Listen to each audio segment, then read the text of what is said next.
6.5 करोड़ साल पहले धरती पर डायनासोरों का राज्य था। टीरेक्स जंगलों में दहाड़ते, ब्रैकियोसॉरस ऊंचे पेड़ों की पत्तियां खाते, टेरोसॉर आसमान में उड़ते थे। सब कुछ सामान्य था, लेकिन फिर एक दिन आसमान में एक जलता हुआ गोला दिखाई दिया, मौत का पैगाम जो धरती की ओर बढ़ रहा था। जब वह आग का गोला धरती से टकराया तो ऐसा लगा जैसे हजारों परमाणु बम एक साथ फट गए हों। टक्कर की जगह पर सब कुछ पल भर में भाप बन गया। धूल, चट्टान और आग का विशाल बादल सूरज को ढक गया और चारों तरफ अंधेरा छा गया। इस टक्कर ने सैकड़ों मीटर ऊंची सुनामी लहरें पैदा की, जो महाद्वीपों तक तबाही मचाती चली गईं। यह सिर्फ एक टक्कर नहीं थी, यह एक युग का अंत था। पृथ्वी पर मौजूद 75% जीवन हमेशा के लिए मिट गया। जंगलों में महीनों तक आग लगी रही। जो जानवर टक्कर से बचे वे आग या सुनामी में मारे गए, और जो इन सब से बच गए उनके लिए अंधेरा और ठंड इंतजार कर रही थी। सूरज की रोशनी के बिना पौधे मुरझा गए, शाकाहारी भूखे मरे और फिर मांसाहारी भी। यह एक धीमी, दर्दनाक मौत थी जिसने पूरी दुनिया को अपनी चपेट में ले लिया। समुद्र के अमोनॉइड्स, आसमान के टेरोसॉर, सैकड़ों प्रजातियां हमेशा के लिए गायब हो गई। धरती वीरान और खामोश हो गई। यही तबाही जीवन के इतिहास को नया मोड़ देने वाली थी। इंसानों के आने का रास्ता यहीं से शुरू हुआ। वैज्ञानिक इस घटना को क्रिटेशियस पैलियोजीन महाविनाश या केपीजी एक्सटिंक्शन इवेंट कहते हैं। यह पृथ्वी के 5 सबसे बड़े महाविनाशों में से एक था, जिसने जीवन की किताब का एक पूरा अध्याय मिटा दिया। इस महाविनाश ने डायनासोर ही नहीं बल्कि पृथ्वी की लगभग 3/4 प्रजातियों को खत्म कर दिया। समुद्र के मोसासौर, अमोनॉइड्स और जमीन के कई जानवर पौधे हमेशा के लिए गायब हो गए। वैज्ञानिकों को इसका सुराग चट्टानों की एक पतली काली परत में मिला, जिसमें इरिडियम नामक दुर्लभ तत्व बहुत अधिक मात्रा में था, जो आमतौर पर क्षुद्र ग्रहों में पाया जाता है। इस खोज ने पहली बार यह संकेत दिया कि शायद धरती पर जीवन का अंत किसी अंतरिक्ष से आई चीज की टक्कर से हुआ। आगे की खोज में शॉक क्वार्ट्स और टेक्टाइट्स मिले। ये सबूत थे कि एक विशाल टक्कर हुई थी। आज से 6.5 करोड़ साल पहले अंतरिक्ष से आई एक चीज ने पृथ्वी पर हमला किया, जिसने डायनासोर के युग का अंत कर दिया। इस घटना ने पृथ्वी के इकोसिस्टम को पूरी तरह बदल दिया और जीवन को नई शुरुआत दी। वैज्ञानिक मानते हैं कि तबाही लाने वाला एक विशाल क्षुद्र ग्रह था, करीब 15 किलोमीटर चौड़ा, माउंट एवरेस्ट जितना बड़ा। यह एस्ट्रॉयड बेल्ट से भटककर धरती की ओर आया। यह क्षुद्र ग्रह आज के मेक्सिको के युकातान प्रायद्वीप में गिरा, जहां आज चिक्शुलूप क्रेटर है।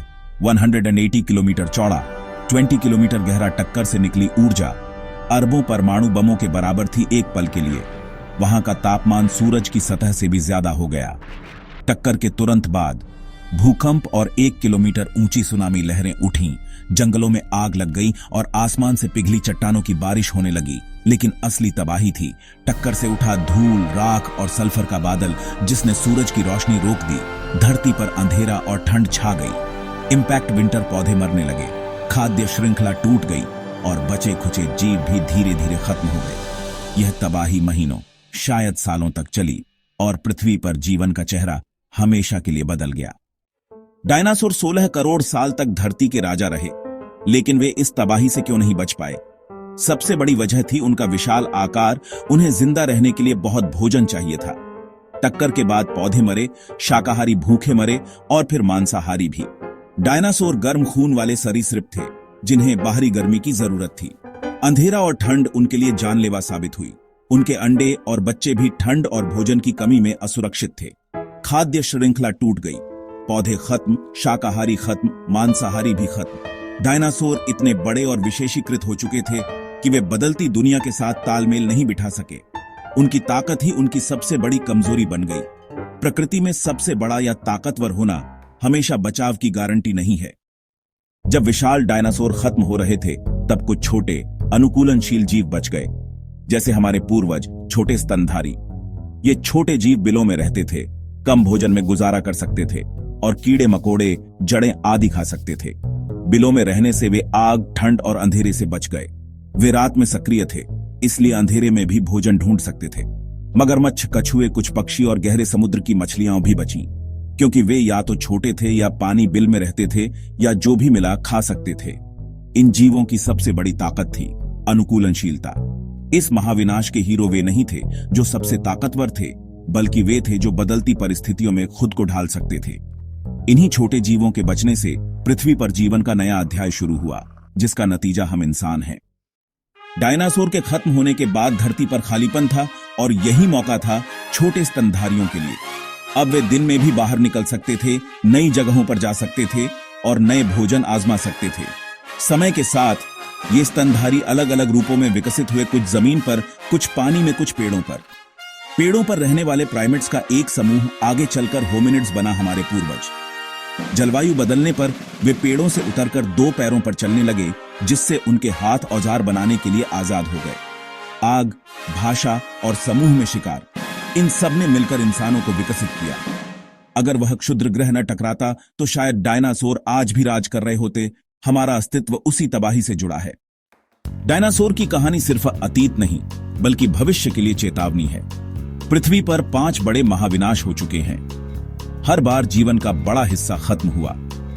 आज वैज्ञानिक मानते हैं कि हम 6ठे महाविनाश के दौर में हैं, लेकिन इस बार वजह है इंसान। हमारी गतिविधियां, जंगलों की कटाई, प्रदूषण, जलवायु परिवर्तन दूसरी प्रजातियों को अनुकूलन का मौका नहीं दे रही। प्रजातियों के विलुप्त होने की दर आज सामान्य से 1000 गुना तेज है। विडंबना है, हम जो पिछले महाविनाश के कारण ही विकसित हुए, आज खुद एक नए महाविनाश की वजह बन रहे हैं। हमारे पास विज्ञान, तकनीक और इतिहास से सीखने की क्षमता है।